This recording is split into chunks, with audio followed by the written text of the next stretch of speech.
kasamaan at sa masasamang tao, sa mga nais na kumitil ng buhay o kaya ay magbigay ng panganib. It's a very valid prayer. It's a very good prayer to pray that the Lord protects us. 1 Samuel 21 and 24. Then David fled and went to Jonathan and asked, "What have I done? What is my crime? How have I wronged your father that he is trying to take my life?" So David hid in the field. Alam po natin ang background niyan. Itong tatay ni Jonathan, si King Saul, wanted to kill David because he was threatened by David's anointing from the Lord. At ang ginawa ni David dahil siya gustong patayin ng hari ay nagtago. Hindi wise na harapin mo ang bala, wise na harapin mo ang apoy, harapin mo ang kamatayan kung pwede mo naman itong iwasan. Do not needlessly put life in danger and at risk by commission or by omission, meaning by doing something that endangers your life or by omitting doing something that can protect your life. Marami pong mga kuminsan, mga sports hindi na necessary, sobrang threat sa buhay. Maraming mga libangan, maraming ginagawa ang tao, inilalagay ang buhay na parang taya sa isang sugal na pwedeng sa isang saglit lamang ay maglaho ang buhay na ito. Hindi ganyan ang ating dapat ginagawa sa buhay. We've got to protect it. At bakit po natin pinag-uusapan itong mga obvious naman na ito? Sapagkat sabi nila ang paalala ay gamot sa taong nakalilimot. Kung minsan nalilimutan din natin that we are needlessly putting our lives in peril, under threat, in danger. Kahit sa mga bagay na pagpaputok ng kuitis, kuminsan ang buhay mo pala napapanganib.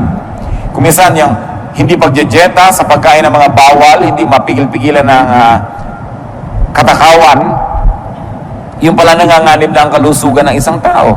Sa pag-neglect na mag-medical check-up, may ipang papa-medical check-up naman, pero dineneglect, pinapaurong-urong, lumalala ang mga sakit. This is needless dangers that we allow to enter our lives. Another duty to life is to edify it, to lift it up to ever-escalating heights and meaning and value. Hindi tayo nabubuhay para maghanap buhay. Naghahanap buhay tayo para magkaroon ng buhay. Dapat ang paghahanap buhay, isa lang po yan na kasangkapan, props ng buhay, para magkaroon tayo ng kailangan natin na pera o kaya ay kabubuhay para magkaroon ng tunay na buhay.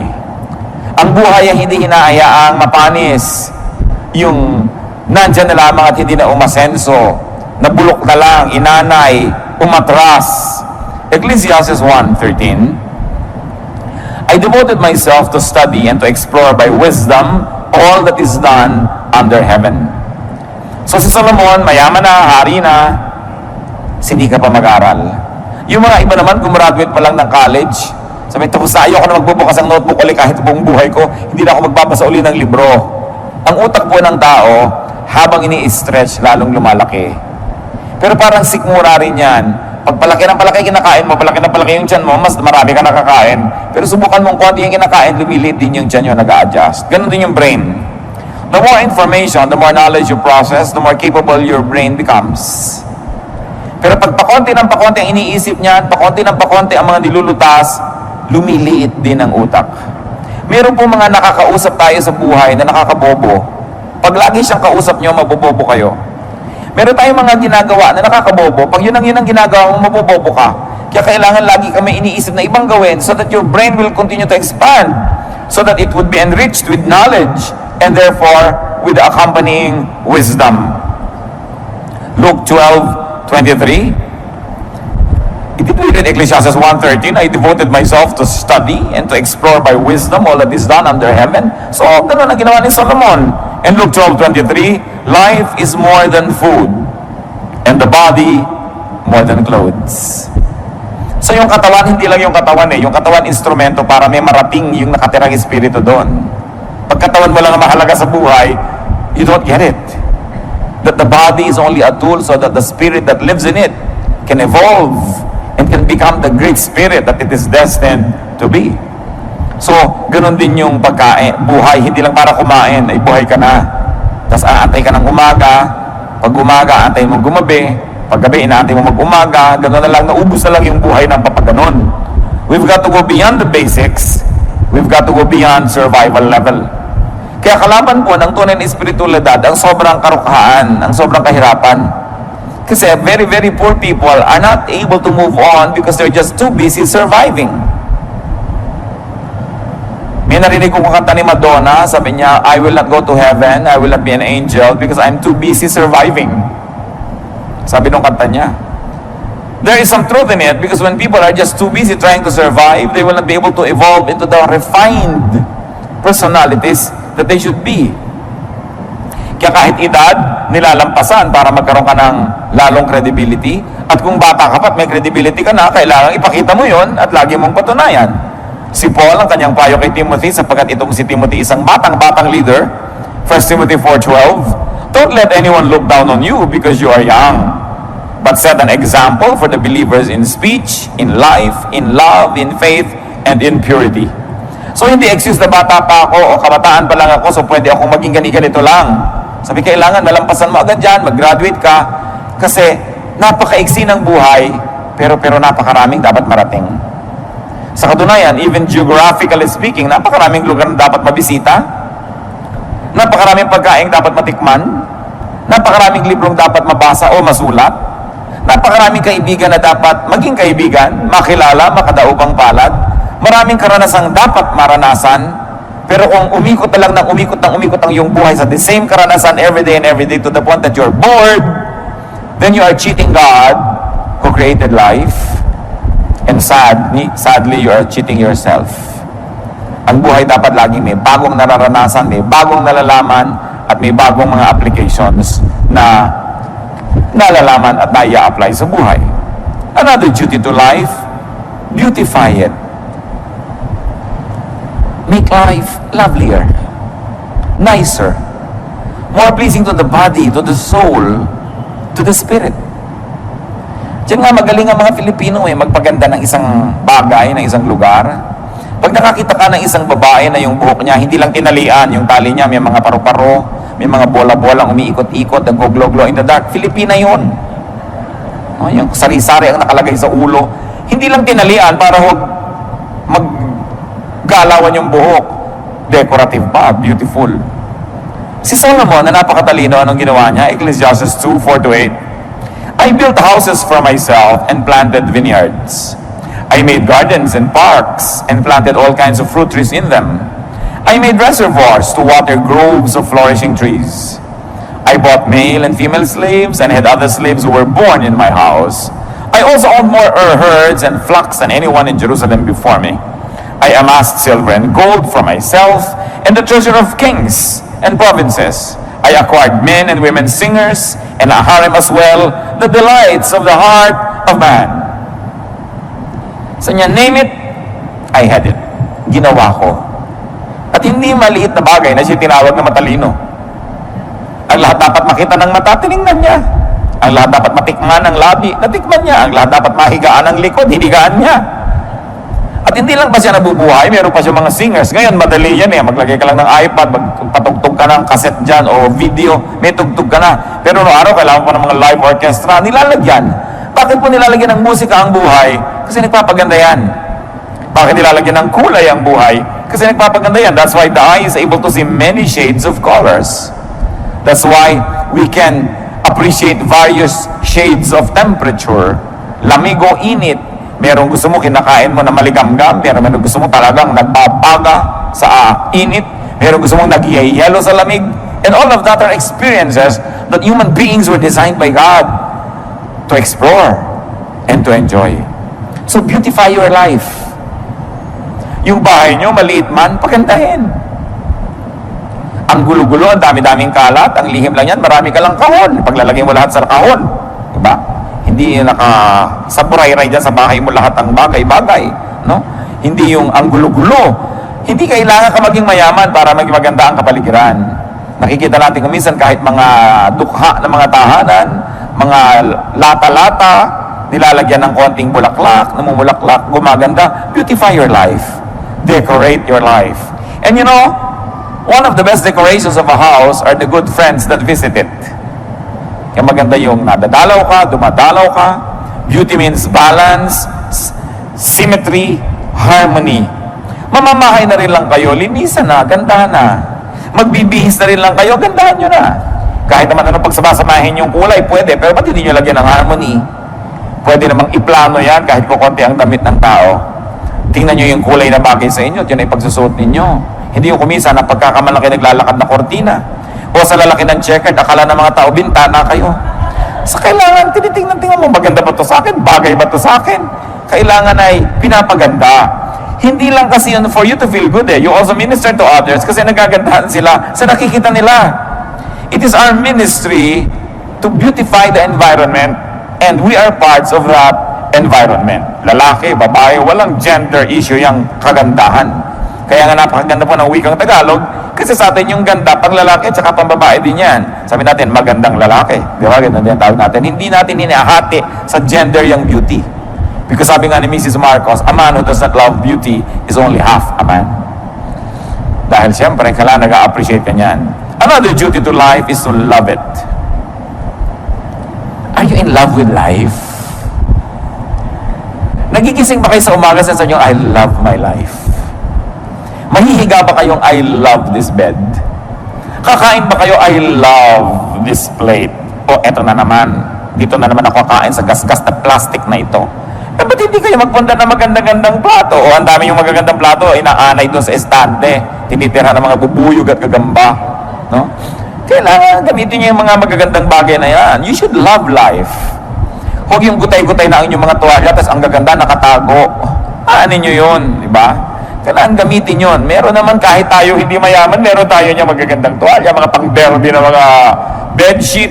Gamitin ninyo yan. Kasi pag pinagagamit nyo yan, nakita ng Lord na magagasgas na, makukulangan na, papalitan niya. Kaya kung minsan hindi pinapalitan, hindi naman ginagamit eh, nakareserba. May reserba ka pa, gamitin mo, subukan mo ang Diyos. Kasi alam nyo kung bakit. Ang Diyos mahilig sa maganda. God is God of beauty. Titingnan mo ang nililikha niya, mga bato, ang mga dahon, ang mga halaman, pati mga hayop, ang gaganda. Kaya napakalaking kasalanan na pangit. No? Ngayon, yung pangit, hindi sabihin natin ganito ilong mo, ganyan ang buhok mo, pangit ka. No, there's no such thing. Because all human beings were made by God. So, ano man, buhok mo, tuwid o kinky, lumalakad man yung suklay pag inilagay mo, o ayaw lumakad. Pag may pumasok na insekto sa loob, di makawala. Maganda ka pa rin dahil Diyos pa rin ang gumawa ng kulot na buhok. Ang point lang, maganda ba yung gupit mo, bagay ba naman yung ginagawa mong ayos sa iyong sarili. Hindi pinag-uusapan yung height. Anong ginagawa mo sa katawan mo? Pinapabango mo ba yan? Pinapakinis mo?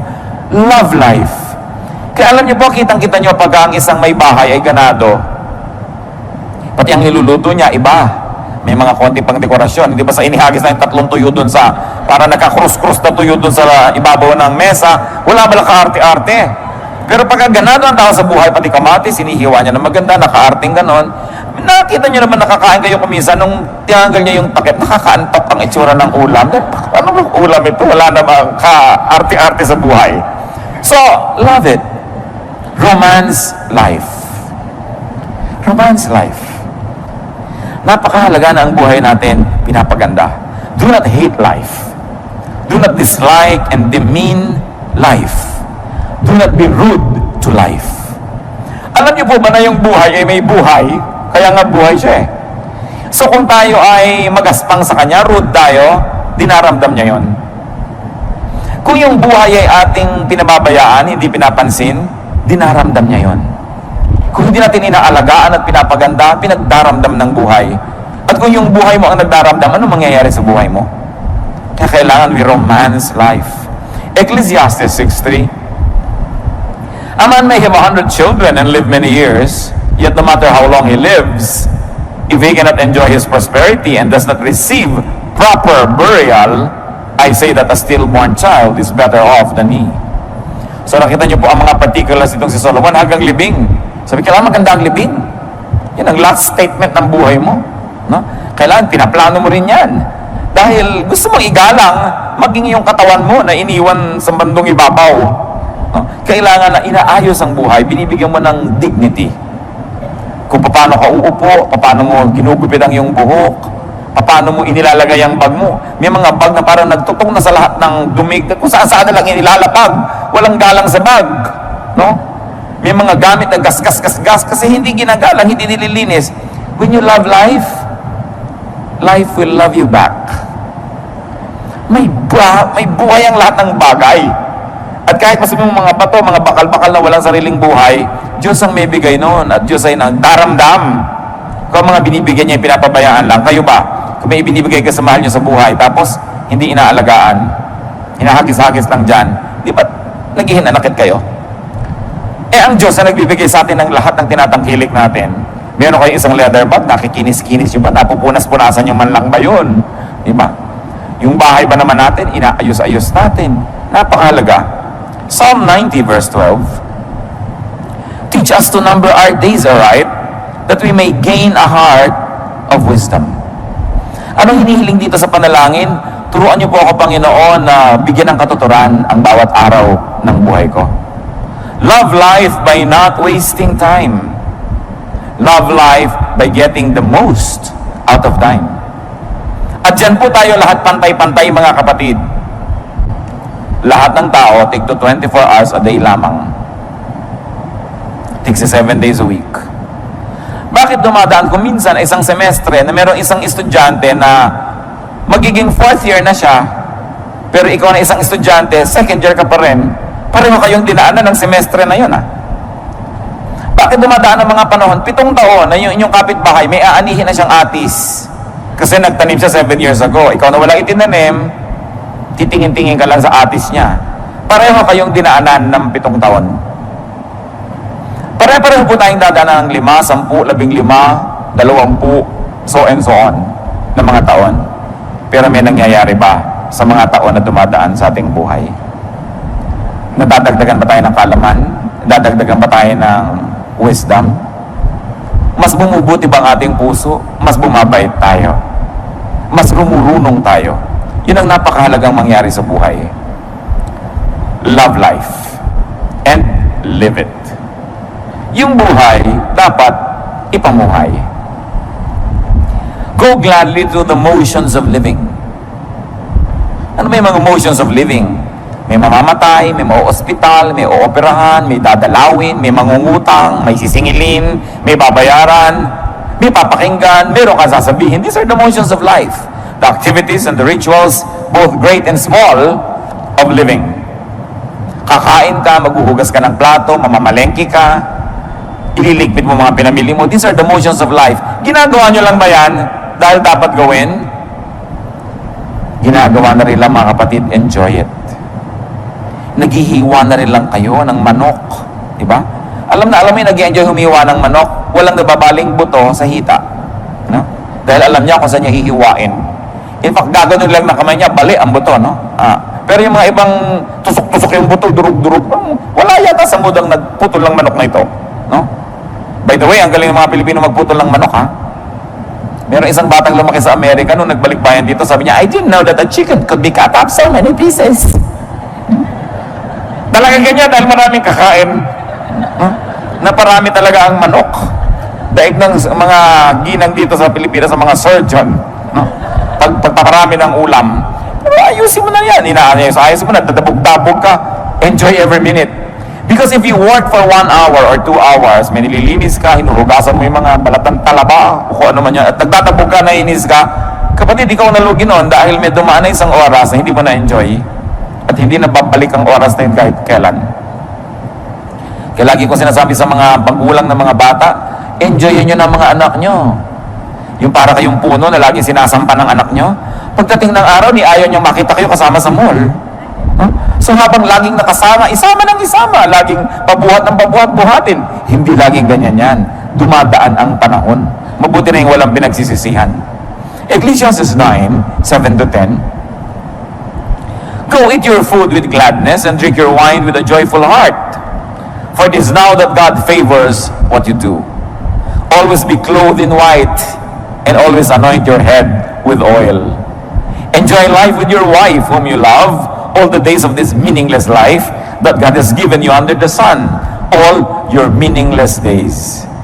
For this is your lot in life and in your toilsome labor under the sun. Whatever your hand finds to do it with all your might.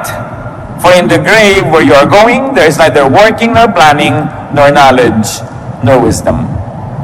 Sabi niya, gawin mo na lahat. Gawin mo with feelings.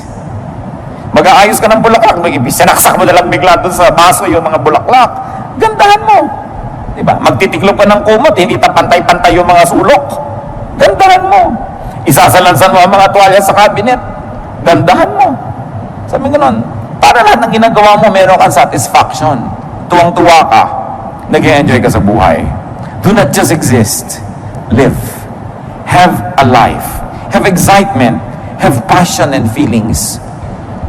Yung kakain kayo ng sopas ang lamig-lamig, mas gano'n ba kahirap initan yan? Lagi nila, hoy, huwag ka na magdagdag na hugasin plato. Dito tayo kakain sa tansan. Ano ba naman napakahirap namang kumain sa tansan? Tapos ang chopstick mo, toothpick. Para madali ang paghuhugas. Mano ba humaba ng konti ang paghuhugas nyo? Nag-enjoy naman kayo sa maganda nyong hain. Nalagyan ng kulay ang buhay. Yung mga ganong tao, pag nananaginip sila, alam nyo, black and white ang panaginip. Dahil walang buhay eh. Go gladly through the stages of life. Nagiging bata tayo, nagiging kabataan, nagiging young adult, nagiging mga senior, lahat yan maganda. Kung tayo tumatanda na, don't hang on needlessly to youth because there is enjoyment that is unique, no, to those who are advanced in years. 1 Corinthians 13:11, when I was a child, I talked like a child. I thought like a child. I reasoned like a child. When I became a man, I put childish ways behind me. So may panahon ng lahat. May panahon. Hindi ikinakaila yung edad. Lalo mga Kristiyano, maghunos dili kayong birthday. Ilang taon na po kayo? Hindi masabi pag above 50. Dapat very, very gladly you say. Dahil maraming tao hindi nakakaedad na namamatay na. So bawat edad na nadadagdag sa isang buhay ng tao, pinagdiriwang yan, ipinagmamalaki, no? Ipinagpapasalamat, hindi inililihim. Bakit nakakayang umidad? This is foolishness. We should be grateful. Every added year is grace from the Lord. Job 14:1-2, man born of woman is of few days and full of trouble. He springs up like a flower and withers away. Him in his work, all the days of the life God has given him under the sun. Remember, nagsasalita si Solomon na nagtrabaho, ha? Sabi niya, I planted vineyards, I made orchards, I made reservoirs, I made houses. Kaya din siya nag-enjoy ng pagkain niya, ng pagpapahinga niya. Pero kung wala kayong ginagawang gano'n, tapos puro enjoyment, hindi rin yan balance. Enjoyment is earned. Ecclesiastes 10:19, a feast is made for laughter, and wine makes life merry. Sabi ganon, magpakasaya kayo. Basta hindi niya nililimot ang Diyos. Sabi niya, oh, young man, enjoy your life. Just remember that you will face God and you will give an account. Ibig sabihin, huwag mo kakalimutan na may Diyos. Nag-enjoy ka, it's from God, pero be responsible for the kind of enjoyment that you have because there's going to be accountability also. Life is far from perfect. Don't cry over spilled milk, sabi nga nila. Marami na siguro kayong gatas na naligwak, juice na natapon. Baka naman hanggang ngayon, ipiniiyak nyo pa, tama na. Merong nasayang, pinanghinayangan nyo sandali, tapos tama na, get on with life. Tama na mga sisihan, tama na ang panghihinayang, yung mga if only, if only, if only. Tanggalin nyo na sa inyong lengguwahe mga kapatid yung if only. Kung natapos ko ang aking pag-aaral, yung mga ganyan, if only, pinag-aral ako, hindi ka nga pinag-aral eh. Anong gagawin mo? Magngungungoy-ngoy ka buong buhay. Di kung gusto mo, mag-aral ka ngayon. Ngayon, kung hindi, gumawa ka na ibang magagawa. Huwag kang laging sisihin yung magulang mo. If only mayaman kami, if only 5'10" ang height ko, if only maputi ako, if only ganyan, walang mangyayari. Palitan natin yung if only ng napakaganda lalong towards next time. Sabi niya, next time. Kung ikaw ba naman ginawa mo, next time. Dapat ganito ginawa mo, tapos mo, next time, we'll do it. Maganda yan, dahil meron namang next time eh. Do not wallow in misery. Do not be possessed by regrets. Tama na ang panghihinayang at lalong-lalo na tama na ang pagsisisi, pagsisisihan, paninisi sa kapwa at sa sarili. Do not be possessed by sadness.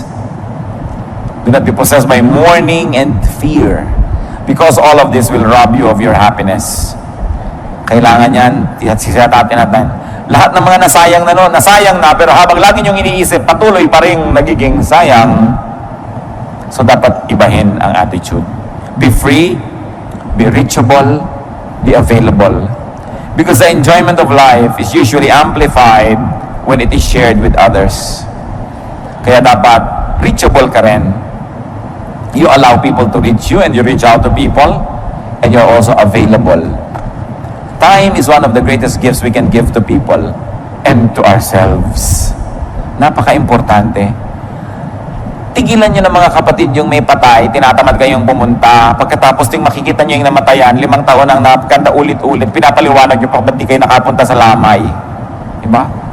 Yung may kasal, tinatamad kayong pumunta na lang kayo, kaysa yung kutakot-takot na excuse ang ibibigay mo, ipinaghinanakit pa nung tao, nung yumaman, di ka nabalatuhan, kasi wala ka nung kasalan. No? So, yung mga katamaran ko minsan, naranasan nyo na ba yan na gusto nyong pumunta pero tinatamad kayo? Pero nung nagpunta na kayo, nung pauwi na kayo, you were glad you did it. Because you know you did the right thing. Nakiramay kayo, dumalaw kayo sa may sakit, nakipaglamay kayo sa may patay, nakipaglibing kayo, sumama kayo sa party. Sino nga ba na interesado sa mga debo-debo na yan, nakakaantok na yung 18 roses at 18 candles, gusto mo nang sabay-sabay nyo nang ibigay yan at matapos. Dahil yun lang naman debutant at yung nanay niya nag-e-enjoy, lahat ay bagot na bagot. No? Pero, umagan na rin kayo kung wala rin lang kayong gagawin sa bahay at nagmumukmuk lang kayo doon. Napakaraming kalungkutan nangyayari dahil ang dami nating free time. So, punuin nyo ang buhay nyo ng mga activities.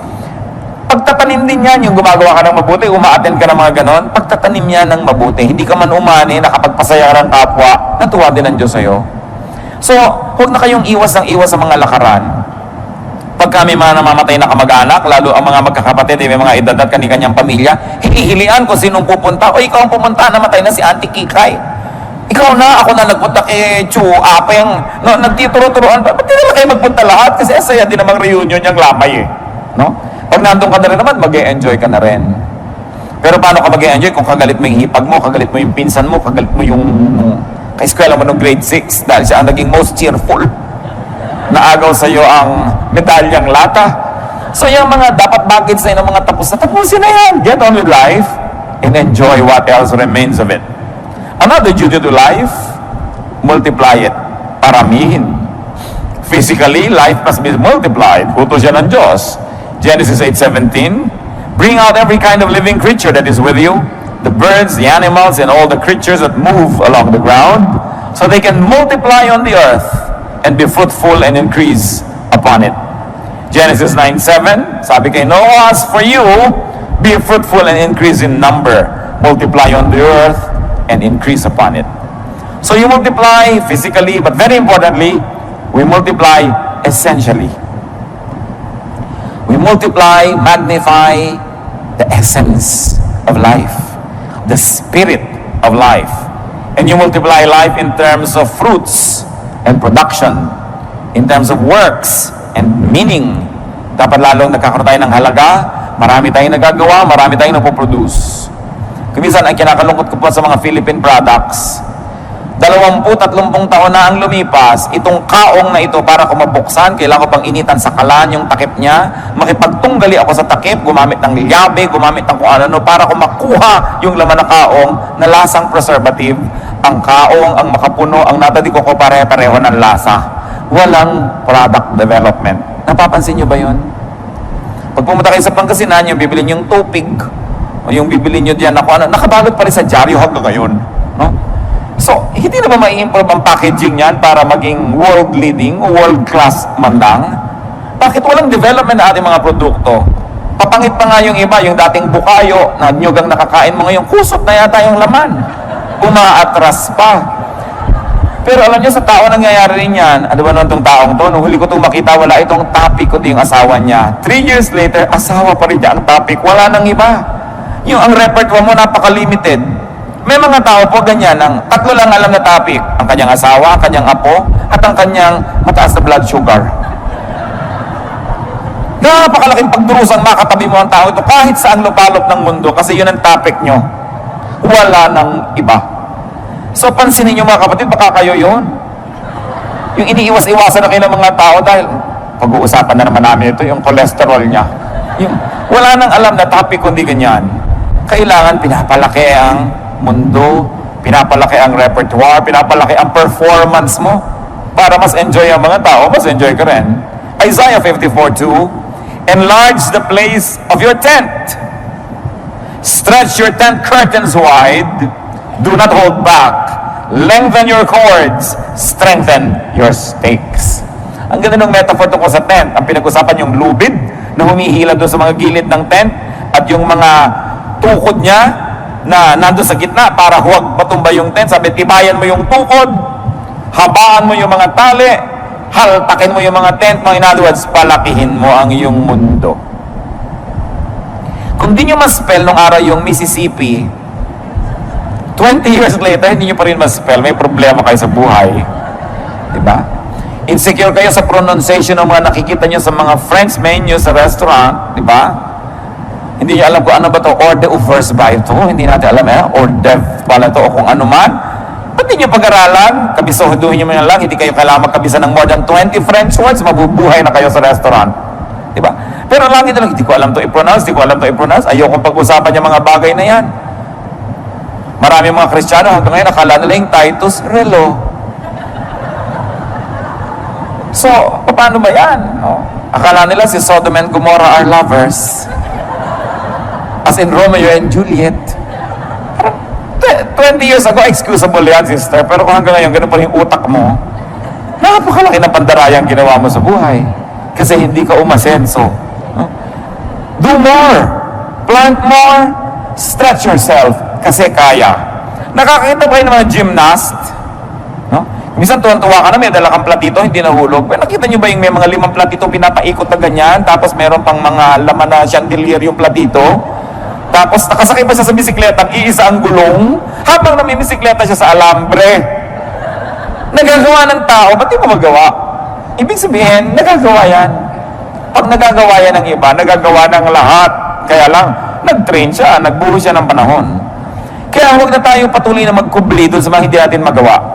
Gawin nyo. Pag-aralan nyo. Yung mga iba tumanda na lang, ting mayroong party sa tabi ng swimming pool, hindi ako marunong lumangoy. Parang 10 years ago, nung reunion natin, di ka na rin marunong lumangoy. 10 taon ang lumipas, di ka wala nag-aral lumangoy. At magkikita ba tayo kung sakaling bubuhayin ka pa ng Diyos ng 2010 mo, yes, hindi ka pa rin marunong lumangoy, lulunurin na kita niyan. Wala kang asenso sa buhay. No? Kailangan na ma-asenso ang tao. Yung hindi natin mapagtugma-tugmang subject and predicate. No? May S ba o wala yung verb? Absent ka kasi na tinuro yun. Ano? So, pag-aralan, nasa libro naman eh. Yung hindi kasi ako marunong magluto ng dinugan, hindi ako kasi marunong magluto ng potsero, 3 years ng excuse yan, hanggang hindi pa rin marunong magluto. Dapat palakihin ang utak. Another duty to life is to restore it. Life will have pains and sorrow. Life will have mistakes. Life will have falls and damages. Ang dapat ginagawa ng tao is to keep restoring life. Laging may sira, dapat laging nire-repair. Yan, nakita niyo yung bubong ng bahay, hindi naman uubusan ang tulo niya na. Pag natapos na yung tulo doon, dito naman, o doon naman, dyan naman. Pero gawa ka ng gawa kasi nagkakaroon ng mga bagong tulo eh. Linis ka ng linis kasi nagkakaroon ng bagong dumi. Sulsi ka ng sulsi, nagkakaroon ng mga bagong pilas ang damit. Ngayon, ganoon din ating emosyon. Ganoon din ating espiritu. Nagkakaroon ng mga bagong kabiguan. Nagkakaroon ng mga bagong kasalanan. Nagkakaroon ng mga bagong kakulangan. So, anong gagawin mo? Keep restoring, keep restoring, keep restoring. Because life is really like that. Psalm 103 verse 14, God knows how we are formed. He remembers that we are dust. Diyos man, naaalala niya, alabok nga pala ang tao. So, hindi ka na rin lagi pinaghahanapan. Pinagpapasensyahan ka, pinapatawad. Ganon din dapat ang ating policy sa ating sarili at sa ating kapwa. Kung nagkakasala, ihingi ng tawad sa Diyos. At kalimutan na. Tama na. 1 John 1:19, if we confess our sins, He is faithful and just and will forgive us our sins and purify us from all unrighteousness. Mga mag-asawa lalo na, sigurado magkakaroon ng pagkukulang asawa nyo sa inyo. Ang nagtatagal lang, yung nagpapatawaran. Nagpatawad kayo. Kung nagkamali ang asawa nyo, talaga namang makapilas-pilas ng pusong pagkakamali. No? Parang gusto niya na talagang uminom ng lason, tumalon sa dagat, pasabugin ng lahat ng granada sa loob ng inyong tiyan, sa sama ng loob nyo. Ano magagawa nyo? Nangyari na. Lalo tumingi naman ng tawad. Patawarin nyo na. At kung pinatawad nyo na, huwag nyo na ungkatin. Tapos na. Tama na. Get on with life.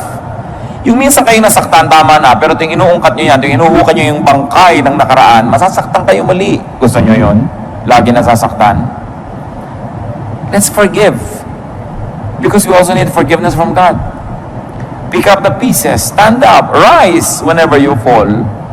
Nasunog ng asawa nyo, bahay nyo. Sorry. Tumira muna kayo sa bahay ng posporo. Tupperware na malaki. Anong gagawin nyo? Papatayin nyo siya. Di nawala na kayong bahay, nawala pa kayong asawa. Doble nawala. Nangyayari yan eh. Damay-damay tayo. Yung mga mahal mo sa buhay, may gagawin pagkakamali, sinasadya mo, no, hindi, nadadamay ka. At ganoon din naman eh, may gagawin din tayo, madadamay din yung iba. Part of life. So sabi ni Solomon, be wise. Learn how to live. Kaya sabi niya, enjoy, enjoy, enjoy. Kasi sabi niya, may mga moments, kahit gusto mo, hindi pwede mag-enjoy. May mga moments, gusto mong kumain na masarap, wala kang pera. So pag may pera ka, may gana ka, kumain ka na. Kuminsan naman, may gana ka, wala kang pera. Kuminsan may pera ka, wala kang gana. Pag nagtagpo yung dalawa, fiesta. Eat. No? Sabi ko noon, pagka nagkataon na masasaya kayo lahat, mag-enjoy kayo, magsaya kayo. Hindi yung ito yung asawa mo, sayaw tayo, darling. Ayoko sumayaw. Mag-aral ka sumayaw. Huwag kang killjoy sa buhay. Ayoko. O kaya, pakakatahin ka, kanta ka. Ayoko. Nung mahawa ka ng mic, ang ika-12 ko po kaawitin. Hindi na mahawat. No? Huwag kayo laging pakipot ng pakipot. Ayaw sumali. Akala mo mababawasan ng dangal, bababasa ng mana, kung gagawa ng mga kabatuyan sa buhay. Do this. Life has so much breadth and width and length that it must be enjoyed. Allow yourself to be restored and allow others to be restored as well. I think one of the great achievements of life is this: how many lives you help restore, how many lives you allowed to be restored through your cooperation and forgiveness. Yan ang mga medalya ng buhay. Ilan ang nakabangon dahil pinayagan nyo, ilan ang nakabangon dahil ibinangon ninyo. Napakasayang achievement yan sa buhay. Be changed, be restored, be reinvented whenever needed. No? Live the phases of life and live many lives, many roles, many times. Kung meron po tayong mga ugali na nagpapabawa sa atin para ma-appreciate yung life, sabi sa Romans 12:2, be transformed by the renewing of your mind. Minsan kasi biktima tayo ng maling pagpapalaki. Pero pag na-realize natin na mali yun, di talikuran natin yung mali na yun, itama natin ating buhay. Lalong-lalo kung may ugali kayong mahirap kayong makasama, may ministration kasi tayo sa kapwa eh. Kung minsan enjoy na enjoy yung pamilya, nakikita yung mukha nyo pagkahaba-haba, pati enjoyment nila nababawasan. Ikakasal yung anak nyo, naninimangot kayo dahil ayaw nyo sa manugang nyo. Diba? Hindi naman kayo magwawagi, huwag na kayo nakikipag-konte sa manugang. Hindi kayo magwawagi, promise. So makikooperate na lang kayo. Be wise. No? Kaya napakahalaga na, hindi, natututo tayo sa mga karanasan ng mga nauna sa atin. Alam nyo na sitya Becky ninyo, inaway yung manugang, pati anak niya, nagalit sa kanya, tapos kukopihin nyo na naman ngayon yun. Yung mga manugang naman, alam nyo na nahihirapan yung asawa nyo dahil ayaw nyo maging submissive sa nanay niya. Marami na kayo nakitang ganun, kukopihin nyo na naman, nagiging impyerno yung buhay nyo. Hindi naman tayo kinakapos sa mga halimbawa sa paligid natin Bakit kinakopya pa natin yun? Yung mga magulang na saksakan ng dadamot sa anak, saksakan ng mga susungit, nakita na natin ang masasamang effect. Tapos kayo na naman, inuulit nyo na naman yun, sungit-sungit nyo na naman. We should learn from many lives that are lived around us so we can save on the tears and the agony. Be transformed by the renewing of your mind.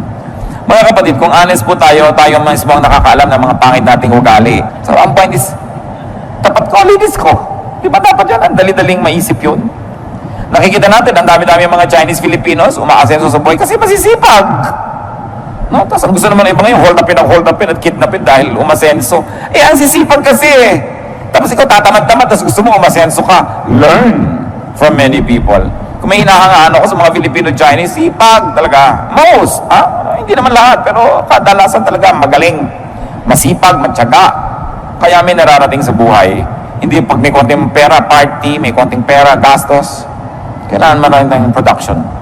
What else do we do with life? Share it. Share life. Share livelihood. Share food and good things. Share blessings. Hebrews 13:16, and do not forget to do good and to share with others.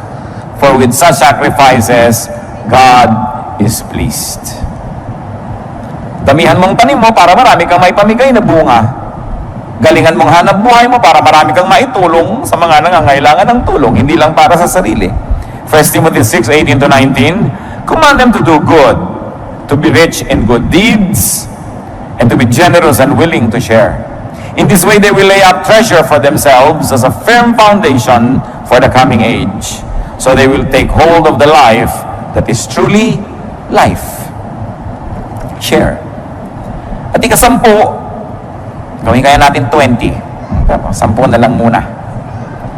What do you do with life? Sanctify it. Make it holy. Dedicate it to God. Dedicate your life to a high calling, to a noble purpose. Hindi lang basta mabuhay at mamatay at mailibing, magkaroon ng katuturan sa kaharian ng Diyos. Magkaroon ng halaga sa tingin ng Diyos at ng kapwa.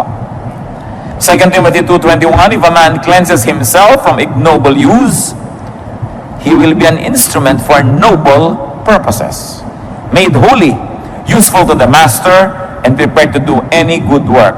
Kung ang tao lang daw ay tatalikdan ng walang kakwenta-kwentang uri ng pamumuhay at lilinisin niya ang kanyang sarili mula sa karumihan ng walang kalatoy-latoy na pamumuhay, siya ay gagamitin ng Diyos para doon sa mas mga makabuluhan na uri ng pamumuhay. So there's a cleansing that we must do. There's a departure that we must do from ignoble use. Yung walang kakwenta-kwenta, nagkakaroon ng kwenta kung ating itatalaga sa Diyos. 1 Peter 1:15, but just as He who called you is holy, so be holy in all you do. And Galatians 2:20, the life I live in the body, I live by faith in the Son of God, who loved me and gave Himself for me. 1 Corinthians 10:31, so whether you eat or drink or whatever you do it all for the glory of God. Huwag kakalimutan ng Diyos sa equation. So kahit ka pala kumakain, umiinom, nagsapasarap, you can still glorify God. Hindi masama yun. Lalong-lalo kung nagsishare ka. Kakain ka ng masarap, nagsishare ka sa kapwa. Kakain ka sa restaurant, pagkakasawa kayo buong pamilya, o order ka na isang putahe, ibigay mo sa waiter, nang iuwi niya sa pamilya niya. O order ka na ibang putahe, iabot mo doon sa mga makakita mo sa daan na hindi kumakain. You glorify God by having good food. Kasi hindi mo lang sinarili. Marunong ka mag-share sa buhay. Napakahalaga po to sanctify our lives. Ang buhay ng tao galing sa Diyos, babalik sa Diyos, kailangan nagbibigay luwalhati sa Diyos sa anumang ginagawa natin. So give to life, and it will give back to you. Love life, and it will love you back. Enjoy life, and let your life enjoy you. Diyos namin sa langit, salamat po sa buhay. Salamat po sa maraming pagkakataon na kami ay magkaroon ng kahulugan. Salamat sa maraming bagay na maaari naming malasap, maranasan, ma-enjoy sa buhay na ito. Patuloy mong ibukas sa aming isip, Panginoon, kung naghahadlang kami sa sarili namin at sa kapwa namin para mas maging maganda ang buhay nila. Turuan niyo po kami. Napahalagahan ang buhay na ito. Bigyan ng kahulugan, kabanalan, kasiyahan. Malasap namin ang dapat lasapin ng isang taong tumatanggap ng regalo ng buhay mula sa inyo. Pakita niyo po sa amin ang aming mga asal, ugali, mga attitude, Panginoon, nakakahadlang para ang buhay maging maganda. Bigyan mo kami ng bukas sa mata na ma-appreciate namin ang aming kapwa, Lord, na nag-aambag ng malaking bagay sa aming buhay. Turuan mo kami, Lord, to show gratitude to people who are instrumental for us to have a better life, better attitude and points of view. Maging mapagpasalamat kami sa inyo at sa mga kasangkapan nyo na nagpapaganda na aming buhay. Humihiling kami, Panginoon, na siyasatin niyo po kami ngayon. Mga kapatid, habang lahat tayo nakayuko, meron po akong mga taong naisip panalangin. Mga tao na sa tingin nyo ngayon, parang yung buhay nyo, parang hindi nyo maintindihan kung ba't kayo nabubuhay. Meron kayong confusion, parang sayang yung buhay nyo, hindi kayo nag-enjoy, parang may bara, para yung blessing dumaloy sa buhay nyo. Parang hindi nyo makita yung magandang dahilan para mabuhay. Kung meron ganito, ang kalagayan ngayon, ipapanalangin natin, tumindig kayo sa kinalalagyan nyo at hihingi tayo sa Panginoon ng kaliwanagan, hihingi tayo ng kapangyarihan, hihingi tayo ng pagpapagaling ng ating mga ugali, mga espiritu. Kung meron sasabing, Lord, I want more meaning in life. Mas gusto kong magkaroon ng kahulugan ng buhay ko. Praise God. Para mga tumatayo na humihingi sa Panginoon ng direksyon, gusto ko pang magkaroon ng kabuluhan ng buhay na ito, higit sa nalalasan ko ngayon, higit sa naranasan ko na, gusto ko pang maging mas makulay ito, mas maginhawa, mas mabuti, mas maganda, at mas banal, mas makahulugan. Kung meron po sa atin na meron kayong unhappiness about your life, and you don't want to be unhappy all your life, you don't want to be in this situation for long, this is the time to ask God. Hindi aksidenteng pinag-uusapan ang mga bagay na ito. You know, our God sets us free. Our God heals us. Sabi ng Panginoon sa John 10, "Then I came that they might have life and have it to the full." Kung sa palagay nyo ang buhay nyo hindi puno, ang laki ng kulang, tumayo kayo, hingi tayo sa Panginoon ng pagpapala. Blessing. Na mapuno ang buhay na yan, hindi dapat na kulang yan, hindi dapat na puro bigat yan, hindi dapat na puro problema. Kasi ang buhay regalo ng Diyos. Kung may tatayo pa, tumayo kayo. Hindi dapat ikinakahiyang tumatayo. Umihingi tayo ng tulong sa Diyos. Maganda yan. Nagpapakumbaba para bigyan ng Diyos tayo ng pagpapala. Sa pagtayo ng mga anak mong ito, Panginoon, kayo lang at ang may katawan ang nakakaalam ng dahilan ng pagtayo. Maaring ang kayo lang at hindi nga alam ng may katawan kung bakit may kulang ang buhay. Panginoon, nakakalason na nandun na dapat tanggalin. Kung ano ang mahalagang nandun na dapat ilagay. Kung ano ang sobra na dapat ay bawasan, kung ano ang kulang na dapat ay dagdagan. Ngayon din, Panginoon, sa sandaling ito, hinihiling namin, hipuin niyo po ang puso, ang isip ng bawat isang nangangailangan ng kaliwanagan. Ipabatid niyo kung ano ang dapat gawin. Kung ano ang dapat tigilan, kung ano ang dapat simulan, kung ano ang dapat improve pa. Hinihiling ko, Panginoon, alang-alang kay Jesus, punuin mo ang mga pusong ito ng kagalakan, ng kahulugan. Bigyan niyo po, Panginoon, ng kulay, ng saya, ng musika. Bigyan niyo, Panginoon, ng ganda ang mga buhay na ito. Kayo ang nakakaalam kung ano ang kulang na siyang magpupuno, ipagkaloob niyo, napakayaman niyo at di niyo ipaghihirap na tugunin ang pangangailangan ng inyong mga anak. At dinadalangin namin, Panginoon, ang mga kapatid na ito ay magkakaroon ng malinaw na isip, maiwasan ang mga dapat ng iwaksi sa buhay. At nawa, Panginoon, kung ito ay may kinalaman sa pag-uugali, ituwid mo ang aming mga ugali nang walang maging hadlang para dumaloy ang iyong pagpapala. Kung ito ay tungkol sa mga damages ng nakaraan, naging mahiyain, nagkaroon ng inferiority complex, nagkaroon ng takot, nagkaroon ng phobia, nadala, nahirapan, pauwiin mo ang mga sugat na ito, Panginoon. Papaghilumin mo ang mga sugat ng puso na yung mga anak. At huwag ka mag-iwan ng anumang bakas. At nang sa ganun magkaroon ng isang panibagong buhay, bagong pasimula. Kung ang nagiging hadlang ngayong mga bagay, mga pananalapi, mga instrumento at gamit, lalo namang hindi kayo nagkukulang dyan, O Diyos. The earth is the Lord's and everything in it. So we ask you, Father, move your powerful, loving hand and provide your people with their needs.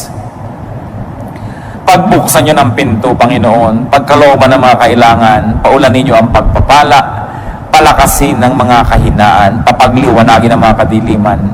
At kung ito may kinalaman sa kalusugan, Panginoon, palakasin nyo ang katawan ng iyong mga anak, pati ang isip at emosyon, pagalingin nyo ang mga karamdaman, Panginoon, at bigyan nyo ng ginhawa.